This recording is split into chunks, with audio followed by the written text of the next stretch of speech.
Hello friends, स्वागत है आपका हमारे चैनल जीके परीक्षा गुरु में। हमारी जो इकोनॉमी की सीरीज़ चल रही थी उसे जारी रखते हुए आज हम उसका दूसरा पार्ट बनाने जा रहे हैं, जिसमें हम देखेंगे भारत की महत्वपूर्ण कृषि क्रांतियाँ। ये सब हम देखने वाले हैं। हाँ, पहले आपको बता दूं, अगर आपने हमारी वीडियो को लाइक नहीं किया तो इसे लाइक कर दीजिए। हम इससे पहले हिस्ट्री की सीरीज़ कंप्लीट करवा चुके हैं पूरी फैक्ट्स के थ्रू। जितने भी इंपॉर्टेंट एमसीक्यू या फैक्ट्स बन सकते थे, उससे ये क्वेश्चन बन सकते हैं एग्जामों में, वो सब हम कंप्लीट करा चुके हैं 5 वीडियो के थ्रू। पूरी प्ले आपको मिल जाएंगी, आप चैनल में सर्च कर दिए जाके। अब हम लोग चला रहे हैं इकनॉमी की। अगर आपको ये वीडियो पसंद आती है तो लाइक कर दीजिएगा, शेयर कर दीजिएगा अपने दोस्तों में, और चैनल को सब्सक्राइब भी कर दीजिएगा। तो बिना किसी देरी के वीडियो की हम लोग शुरुआत करते हैं। चलिए, तो आज हमारा जो टॉपिक है वो भारत की महत्वपूर्ण कृषि क्रांतियाँ। भारत की नहीं, विश्व की भी इसमें आ जाएंगी। चलिए शुरुआत करते हैं बिना किसी देरी के। तो सबसे पहली आती है नीली क्रांति। नीली क्रांति मत्स्य उत्पाद में वृद्धि।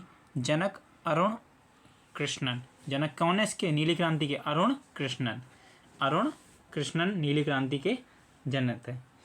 ठीक है, नीली और कृष्ण मतलब होता है काला, तो अरुण कृष्णन, नीली वाले का काला याद रखना। कृष्णन मतलब होता है काला, ट्रिक समझ लो। जैसे कृष्णन मतलब काला, लेकिन है नीली क्रांति के जनक। ठीक है, नीली क्रांति किससे? मत्स्य उत्पाद में वृद्धि से। श्वेत क्रांति, इन्हें कौन नहीं जानता होगा। ठीक है, दुग्ध उत्पादन समझे थे 64 से 65 के बीच आई। 65 के बीच श्वेत क्रांति के जनक हैं डॉक्टर वर्गीस कुरियन साहब। वर्गीस कुरियन श्वेत क्रांति के जनक। आगे आती है रजत क्रांति, जो कि अंडा और मुर्गियों की उत्पादकता बढ़ाने के लिए। सुनहरी क्रांति बागवानी उत्पादन में वृद्धि से। सुनहरी क्रांति बागवानी उत्पादन में वृद्धि से।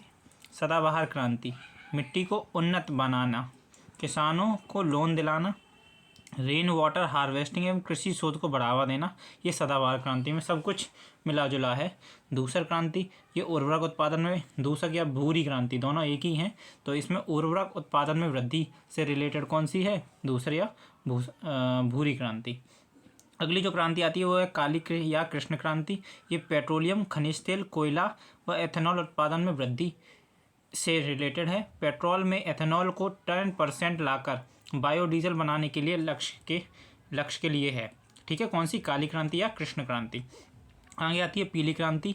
खाद्य तेलों और तिलहनों से संबंधित है। खाद्य तेलों और तिलहनों से संबंधित कौन सी है? कौन सी क्रांति है? तो वो है पीली क्रांति। कौन सी क्रांति है? पीली क्रांति। आगे आती है गोल क्रांति। तो गोल क्रांति आलू उत्पादन में वृद्धि संबंधित है। गोल आलू होता है, आलू से गोल क्रांति। गुलाबी क्रांति प्याज व झींगा मछली के उत्पादन में वृद्धि से संबंधित कौन सी क्रांति है? गुलाबी क्रांति। गुलाबी क्रांति प्याज व झींगा मछली के उत्पादन वृद्धि से रिलेटेड कौन सी क्रांति है? गुलाबी क्रांति। गुलाबी क्रांति। आगे आती है लाल क्रांति। कौन सी क्रांति आती है? लाल क्रांति। मांस व टमाटर उत्पादन संबंधित है। जनक इसके विशाल तिवारी। विशाल तिवारी। ठीक है, विशाल तिवारी इसके जनक है। ऐसा कर दिए लाल विशाल। लाल विशाल राइम हो रहा है तो इसे लाल विशाल, तो लाल क्रांति विशाल तिवारी इसके जनक हो जाएंगे। ठीक है, वैसे तो लाल मांस तो लाल ही होता है, टमाटर भी लाल ही होता है। हरित क्रांति ये खाद्यान्न उत्पादन है, ये तो सबसे इंपॉर्टेंट है, आपको पता ही होगा। इंद्रधनुष क्रांति अभी हम लोग पढ़ के आए। कृषि संबंधी समग्र क्रांति है नवीन कृषि नीति के निर्धारित आधार पर, तो इसमें आती है इंद्रधनुष क्रांतियों में। आगे पढ़ते हैं। आगे जो हमें पढ़ना है वह है श्वेत क्रांति क्या है, दुग्ध क्रांति के लाभ और भारत में सफ़ेद क्रांति का इतिहास। इसके बारे में जानेंगे। देश की स्वतंत्रता के बाद हरित क्रांति और श्वेत क्रांति ही वो दो क्रांतियां थीं जिनके कारण भारत की आर्थिक स्थिति में बड़े परिवर्तन आए। देश में श्वेत क्रांति 1970 में शुरू हुई थी। 1970 में शुरू हुई थी। इससे डेयरी इंडस्ट्री में काफ़ी बदलाव आए और गरीब किसानों को रोजगार मिला। इस कार्यक्रम के कारण देश में स्वस्थ जानवरों की संख्या बढ़ गई। दुग्ध उत्पादन के लिए मॉडर्न टेक्नोलॉजी का इस्तेमाल भी किया जाने लगा। किसकी वजह से? दुग्ध क्रांति की वजह से या सफ़ेद क्रांति की वजह से। वास्तव में इस क्रांति का उद्देश्य भारत को दुनिया में सबसे ज़्यादा दूध उत्पादन करने वाले देशों की श्रेणी में लाना था। इसी प्रोग्राम ने एक समय तक दूध की कमी से जूझने वाले भारत को दुनिया में दुग्ध उत्पादन में अग्रणी बनाया। कौन सी क्रांति ने? सफ़ेद क्रांति या व्हाइट रेवोल्यूशन ने। ठीक, क्रांति का नाम श्वेत क्रांति। ठीक, क्रांति का नाम क्या था? श्वेत क्रांति। अन्य नाम इसका क्या है? तो अन्य नाम में इसका आ जाएगा ऑपरेशन फ्लड कहते हैं श्वेत क्रांति को। और इसके जनक कौन है? वर्गीस कुरियन, जी हम लोग देख चुके हैं पहले ही टेबल में। आगे बढ़ते हैं, आगे जो फैक्ट दिए गए उनकी ओर देखते हैं। तो हमें पता है श्वेत क्रांति की शुरुआत हम कर चुके हैं 1970 के दशक में हुई। समापन इसका कहा जाता है तो 1996 के दशक में हुआ। चरण को 3 थे इसके चरण। एक तो पहला था 1970 से 1980 वाला, ठीक है, 10 साल का। दूसरा 5 साल का 80 से 85, और तीसरा फिर लगभग 11 साल के बीच 85 से 96। तो पहला था 1970 से 80 10 साल का, दूसरा रह गया 5 साल का, ठीक है, दूसरा 5 साल का रह गया, और फिर लगभग 11 साल का ये हो गया, ठीक है। 70 से 80 पहला, 80 से 85 दूसरा, 70 से 80 पहला, 80 से 85 दूसरा, और 85 से 96 तीसरा, ये इसका चरण हो जाता है। आगे बढ़ते हैं, श्वेत क्रांति क्यों और किसने शुरू की थी, ठीक है। वर्गीस कुरियन श्वेत क्रांति के जनक थे, ये हम लोगों को पता है। उन्होंने देश में दुग्ध उत्पादन करने वाली सबसे बड़ी कंपनी अमूल की स्थापना की। अमूल के चेयरमैन वर्गीस कुरियन के एक्सपेरिमेंटल पैटर्न पर यह ऑपरेशन फ्लड आधारित था। इस कारण इन्हें भी एनडीडीबी का चेयरमैन भी बनाया गया, नेशनल डेयरी डेवलपमेंट बोर्ड, ठीक है। इन्हें ऑपरेशन फ्लड के आर्किटेक्ट के तौर पर भी जाना जाता है। उस समय तत्कालीन प्रधानमंत्री लाल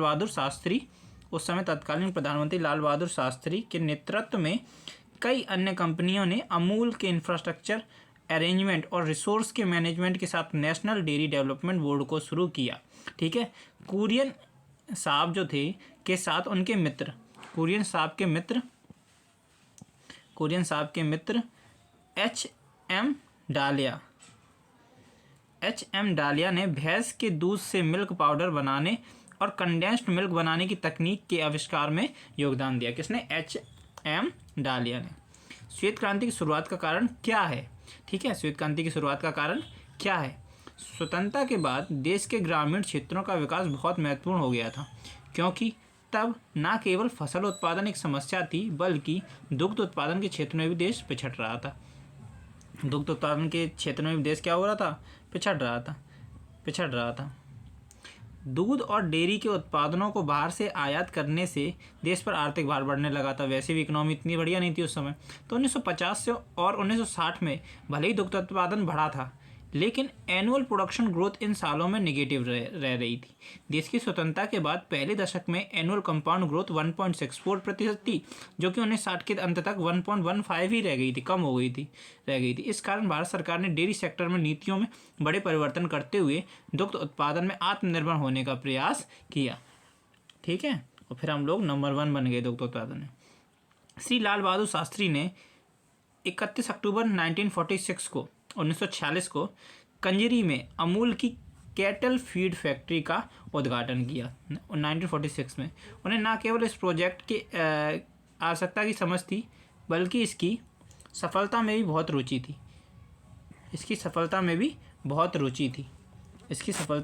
रुचि थी। इसलिए उन्होंने गांव में किसानों के साथ एक रात बिताई और कुरियन के साथ देश के विभिन्न हिस्सों में बसे किसानों की आर्थिक तरक्की और समस्याओं के बारे में डिटेल में बात की। इस यात्रा के परिणाम स्वरूप नेशनल डेयरी डेवलपमेंट बोर्ड का गठन हुआ। जुलाई 1970 में United Nation Development Programme UNDP और फूड एंड एग्रीकल्चर FAO, ठीक है, फूड एंड एग्रीकल्चर ऑर्गेनाइजेशन के टेक्निकल असिस्टेंस ने ऑपरेशन फ्लड को लॉन्च किया। किसे लॉन्च किया? ऑपरेशन फ्लड को लॉन्च किया 1970 के दशक में। भारत में श्वेत क्रांति का इतिहास। श्वेत क्रांति को ऑपरेशन फ्लड के नाम से भी जाना जाता है। 1970 में लॉन्च किया गया इसकी शुरुआत भारत की national dairy development board NDDB ने की थी, जो कालांतर में दुनिया का सबसे बड़ा डेयरी प्रोग्राम सिद्ध हुआ। दुनिया का सबसे बड़ा, बहुत गर्व की बात है हमारे लिए। डॉक्टर वर्गीस कुरियन द्वारा ही एक अलग से एजेंसी इंडियन डेयरी कॉरपोरेशन, ठीक है, IDC बनाई गई, जिससे ऑपरेशन फ्लड को ग्रांट मिल सके। और इस तरह से मिल्क प्रोडक्शन, जो कि योजना की शुरुआत 22,000 टन था, वो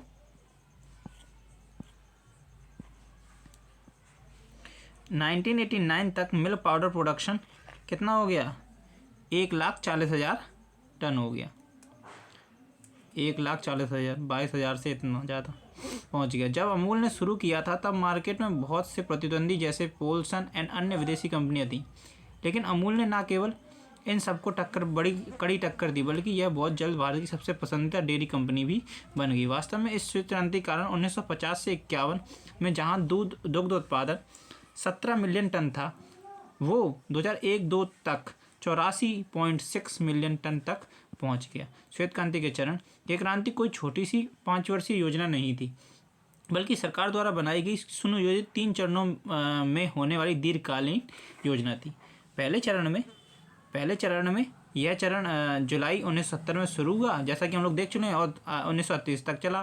ठीक है। इसका उद्देश्य 10 राज्यों में 18 मिल्क शेड्स लगाना था। ये सभी मिल्क शेड्स 4 बड़े शहर दिल्ली, मुंबई, कोलकाता और चेन्नई मार्केट से जुड़े थे।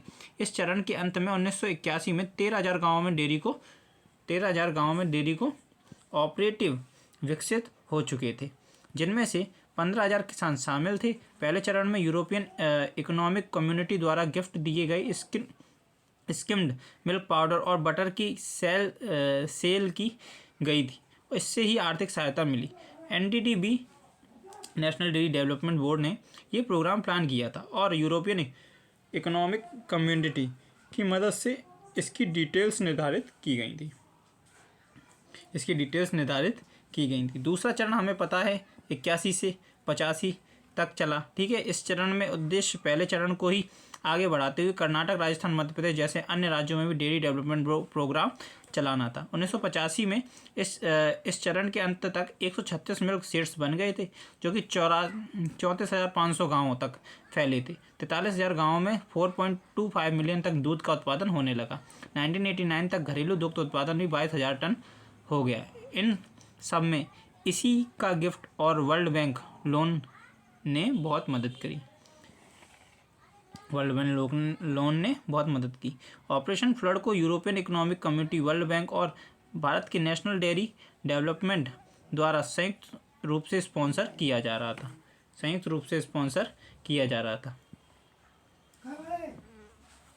UNDP भी विदेश एक्सपर्ट्स, कंसल्टेंट और उपकरण को भेजकर सहायता उपलब्ध करवा रहा था। वर्ल्ड बैंक और इसके सहयोगियों ने एग्रीकल्चर एक्सटेंशन, बारिश आधारित फिश फार्म, स्टोरेज और मार्केटिंग जैसे क्षेत्रों में देश का सपोर्ट किया। तीसरा चरण क्या हुआ? तीसरे चरण में सफ़ेद क्रांति को और मजबूत और विकसित किया। इस दौरान दुग्ध उत्पादन बढ़ा और इंफ्रास्ट्रक्चर में भी सुधार हुआ। कोऑपरेटिव सदस्यों के लिए veterinary first and health care services, feed शुरू एंड आर्टिफिशियल इंसेमिनेशन सर्विसेज दी गई। इस चरण के दौरान 30,000 नए डेयरी कोऑपरेटिव जोड़े गए। 1988 से 1989 में तो मिल्क शेड्स की संख्या बढ़कर 173 हो गई। इसकी एक विशेषता यह भी थी कि इसमें महिलाएं सदस्यों की संख्या भी बढ़ने लगी थी।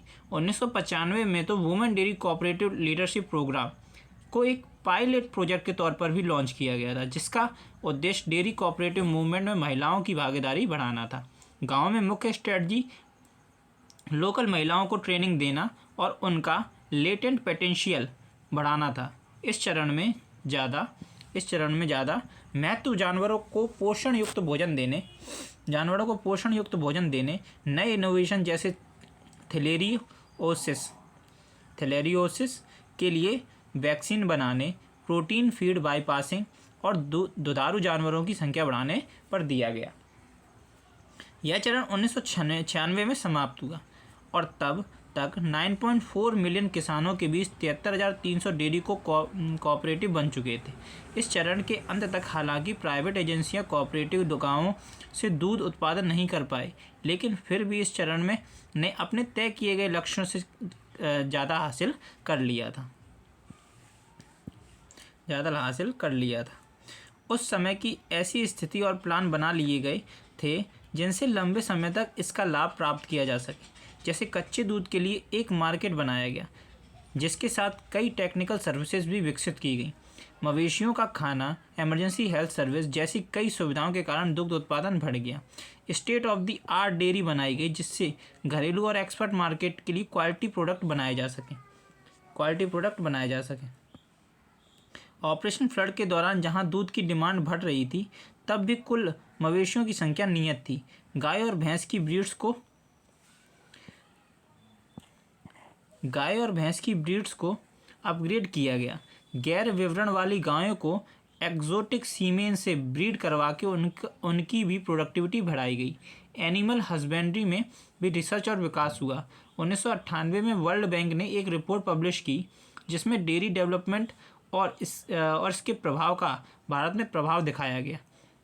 इस ऑडिट में बताया गया कि वर्ल्ड बैंक ने इस ऑपरेशन फ्लड में 200 करोड़ रुपए इन्वेस्ट किए और अगले 10 सालों में ग्रामीण क्षेत्रों में प्रति वर्ष 24,000 करोड़ रुपए की आर्थिक प्रगति हुई, जो किसी भी और डेयरी प्रोग्राम ने हासिल नहीं की थी।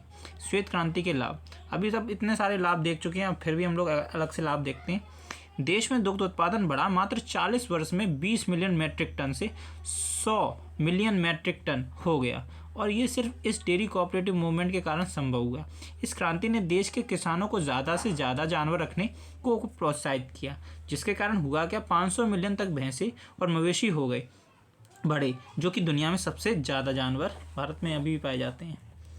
आगे बढ़ेंगे तो डेयरी कोऑपरेटिव मूवमेंट देश के सभी हिस्सों में हुआ, जिसका फ़ायदा 22 राज्यों के 180 जिलों के 1,25,000 गाँव को मिला। यह मूवमेंट अपने विकसित उपलब्धियों और राज्यों और जिलों के सपोर्टिव सिस्टम के कारण बहुत सफल रहा।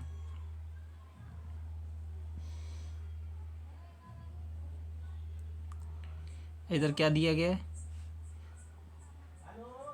इधर दिया गया नीचे दी गई सारणी से श्वेत क्रांति के पहले से लेकर बाद तक एनुअल ग्रोथ रेट में आए परिवर्तन को समझ सकते हैं। श्वेत क्रांति की हानियाँ। अब हानियाँ क्या हुई श्वेत क्रांति से, वो भी देख लेते हैं हम लोग। श्वेत क्रांति की सफलता को देखकर समझा जा सकता है कि इसकी हानियाँ बहुत कम थी, लेकिन हाँ कुछ मुश्किलें थीं जिनका सामना दूध उत्पादकों और किसानों को करना पड़ रहा था। जैसे विदेशी नस्ल के जानवर दूध तो ज़्यादा देते थे, लेकिन उनके यहाँ की परिस्थिति में सर्वाइव करना मुश्किल था।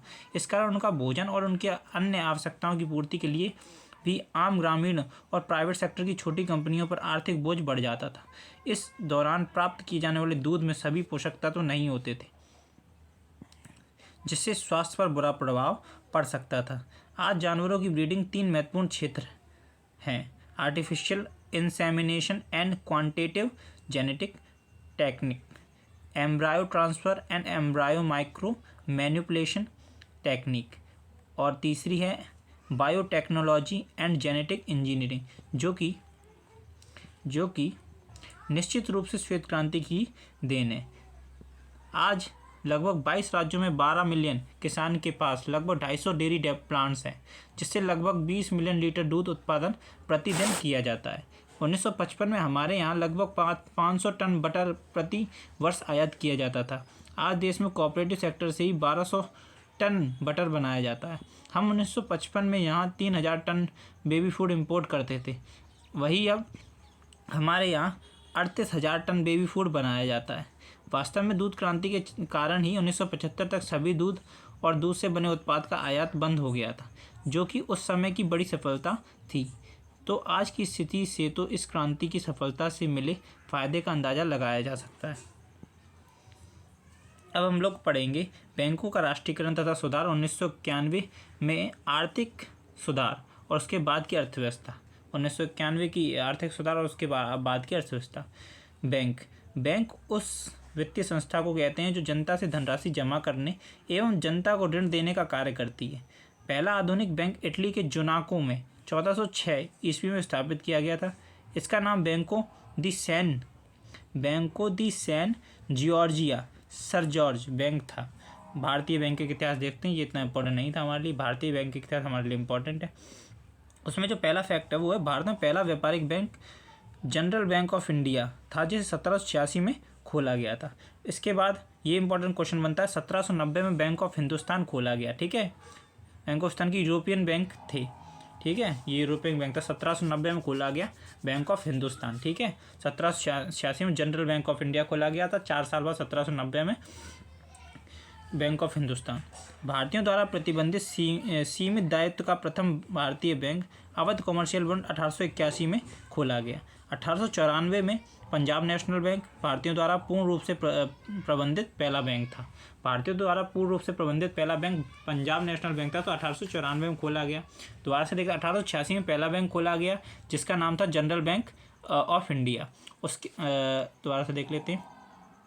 1786 में पहला बैंक खोला गया जिसका नाम था जनरल बैंक ऑफ इंडिया। उसके बाद 1790 में खोला गया कौन सा, बैंक ऑफ हिंदुस्तान, जो कि यूरोपियन बैंक था। उसके बाद भारतीयों द्वारा प्रबंधित सीमित दायित्व, मतलब उसमें पूरी तरीके से नहीं थे, कुछ दायित्व तो भारतीयों को दिए गए थे, वो था अवध कमर्शियल बैंक, जो कि 1881 में खोला गया। उसके बाद 1894 में खोला गया भारतीयों द्वारा पूर्ण रूप से प्रबंधित था पंजाब नेशनल बैंक, PNB, जो आज तक चल रहा है अभी तक। 1894 में खोला गया। ठीक,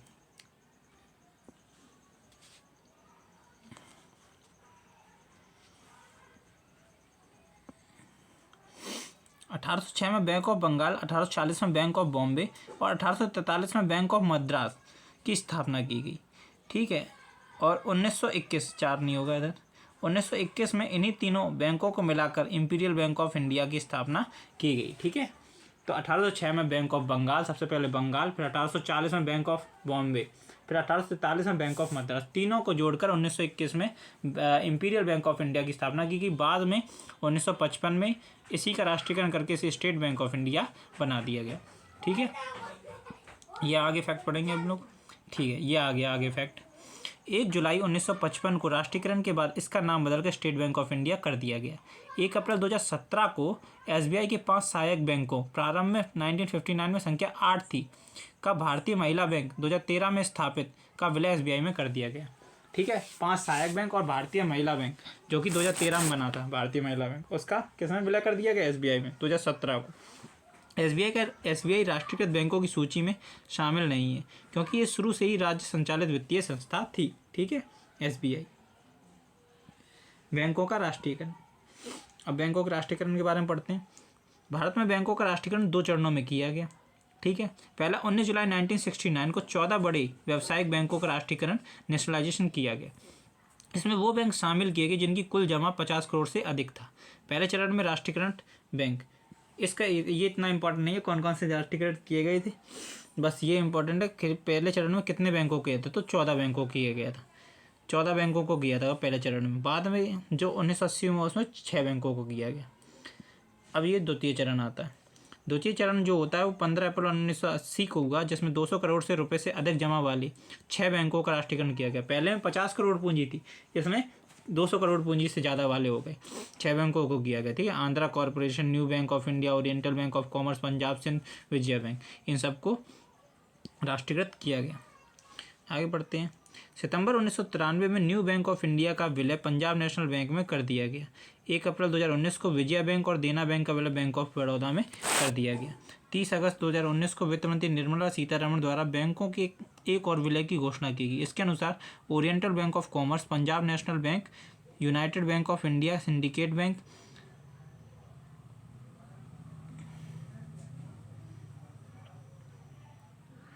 कैनरा बैंक, एक मिनट रुकना दोस्तों,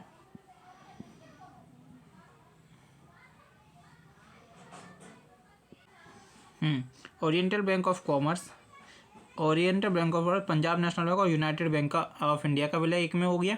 सिंडिकेट बैंक का केनरा बैंक में विलय हो गया। आगे देखते हैं, Andhra bank, union Bank of India, इनका हो गया कॉरपोरेशन बैंक में। इलाहाबाद बैंक का इंडियन बैंक में हो गया। यह विलय 1 अप्रैल 2020 से प्रभावी हुआ। वर्तमान में सार्वजनिक क्षेत्रों की बैंकों की संख्या 12 घटकर 12 रह गई, जो इस प्रकार है: भारतीय State Bank, Bank of India, Bank of Baroda, Bank of Maharashtra, Union Bank of India. इसमें आंध्रा बैंक और कॉरपोरेशन का यूनियन बैंक ऑफ इंडिया में हुआ था। UCO Bank, Punjab National Bank, Indian Overseas Bank, Central Bank of India, Punjab and Sindh Bank, Indian Bank और Canara bank, ये सब 12 बैंकों की संख्या है। सार्वजनिक क्षेत्रों के बैंक होते हैं, सार्वजनिक क्षेत्र के बैंक होते हैं जिसमें सरकार की शेयरधारिता 51% वो बैंक होते हैं जिसमें सरकार की शेयरधारिता 51% या उससे अधिक होती है। बैंकों के प्रकार देखते हैं तो वाणिज्यिक बैंक, कॉमर्शियल बैंक, दूसरे होते हैं सहकारी बैंक, ठीक है, कोऑपरेटिव बैंक, तीसरे होते हैं सार्वजनिक क्षेत्रों के बैंक, पब्लिक सेक्टर बैंक। 3 प्रकार के होते हैं, ठीक है, वाणिज्यिक, कमर्शियल, कोऑपरेटिव और सार्वजनिक क्षेत्र के बैंक।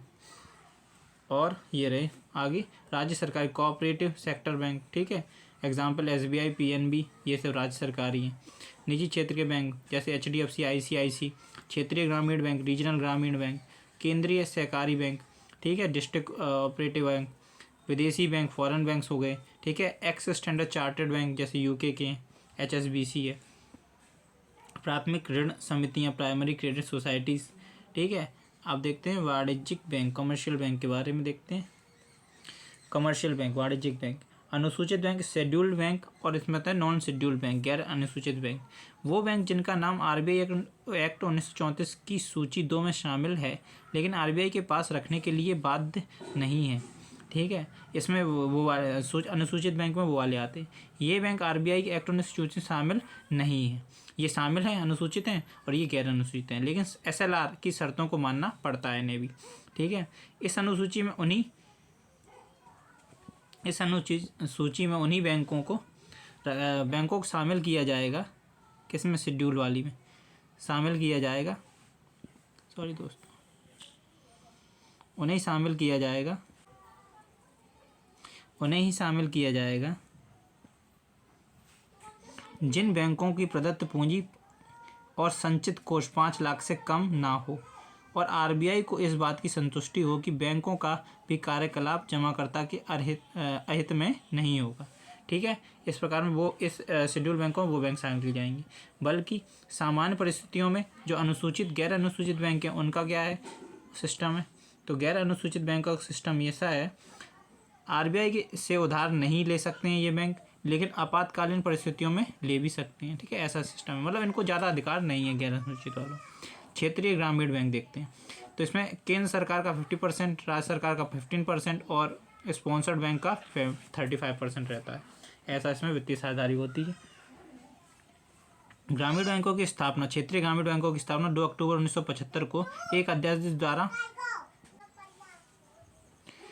RRB एक्ट 1976 बाद में आया। सर्वप्रथम 2 अक्टूबर 1975 को 5 क्षेत्रीय ग्रामीण बैंकों को स्थापित किया गया। मुरादाबाद और गोरखपुर, भिवानी हरियाणा, जयपुर राजस्थान, मालदा पश्चिम बंगाल में स्थापित किए गए 2 अक्टूबर 1975 से कार्य, और 1976 में बाद में इसे स्थापित किया गया। केलकर समिति की सिफारिशों को मानते हुए सरकार ने 1987 में नए क्षेत्रीय ग्रामीण बैंकों की स्थापना बंद कर दी।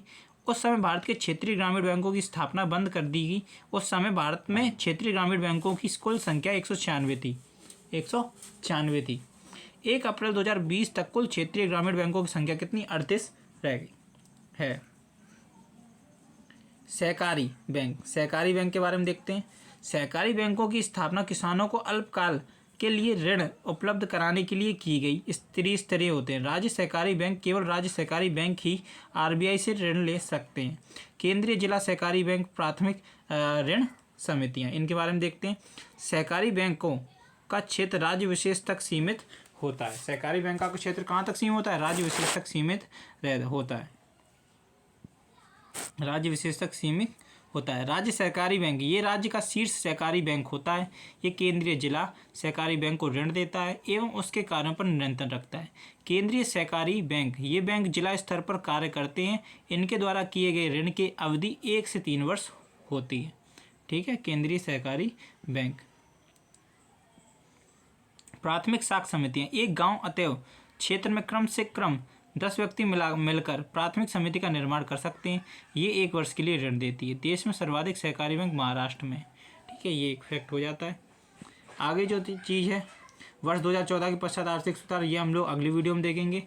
अगर आपको ये वीडियो पसंद आई तो इसको लाइक कर दे दोस्तों, लाइक कर दीजिए करिए प्लीज़। चैनल को सब्सक्राइब कर दीजिए दोस्तों, ताकि और आगे वाली भी आपको वीडियो ज़रूर मिलती रहें, ठीक है। और अपने दोस्तों को वीडियो शेयर कर दीजिए। इतने से गुजारिश है आपसे, अगर आपको ये वीडियो पसंद आई तो इसे लाइक कर दीजिए, दोस्तों में शेयर कर दीजिए और सब्सक्राइब कर दीजिए चैनल को। जय हिंद, जय भारत।